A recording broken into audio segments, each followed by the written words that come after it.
Increase later this winter depending on precipitation, but state officials say tonight that conditions could get even worse and are not ruling out mandatory water cutbacks for urban water users. Meantime, the science of managing water in California has a new tool adopted from Denmark, a way to study best practices for the storage of our most valuable commodity. 17's Robert Price has that story. When physicians want to take a look at a patient's vascular system to see things that aren't visible to the naked eye, they often turn to MRI technology. Well, that's exactly what experts with the California Department of Water Resources are doing to analyze the state's water system. Specifically, the underground aquifers that collect and store precipitation and other surface water. But this technology is not MRI.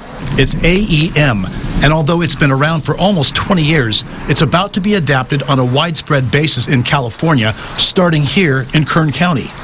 Representatives of a half-dozen public and private water management entities were at Minter Field in Shafter for a demonstration of the technology. AEM stands for Airborne Electromagnetic, airborne as in helicopter-deployed digital equipment. The 30 by 70 foot AEM loop sends signals into the ground, which then bounce back. The collected data is used to create images that can help state water managers understand aquifer structures and identify where best to make deposits into the ground so that the water stays put. This is Stephen Springhorn of the California Department of Water Resources. This is an investment on behalf of the state, on behalf of all of the groundwater sustainability agencies and the public, really, to get more information about our groundwater basins, because especially in times like we are now, drought, it makes up close to 60% of our state's water supply. And in a state where so many factors are working against the Central Valley, particularly its farmers, drought, climate change, water infrastructure limitations, ground subsidence, new residential development, every tool helps. Max Halkjær of the Danish water contractor Ramboll says the technology is tried and true. We have used it in Denmark for many years. Actually, this system was developed and took off the first time in 2002.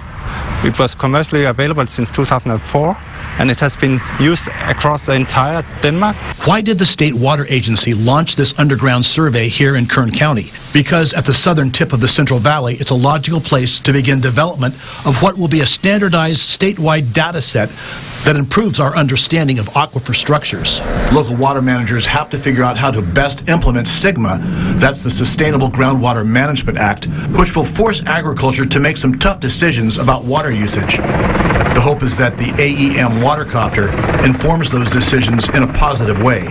So if you should see one of these contraptions in the sky, know that it's part of an effort to maximize one of California's most valuable commodities, water.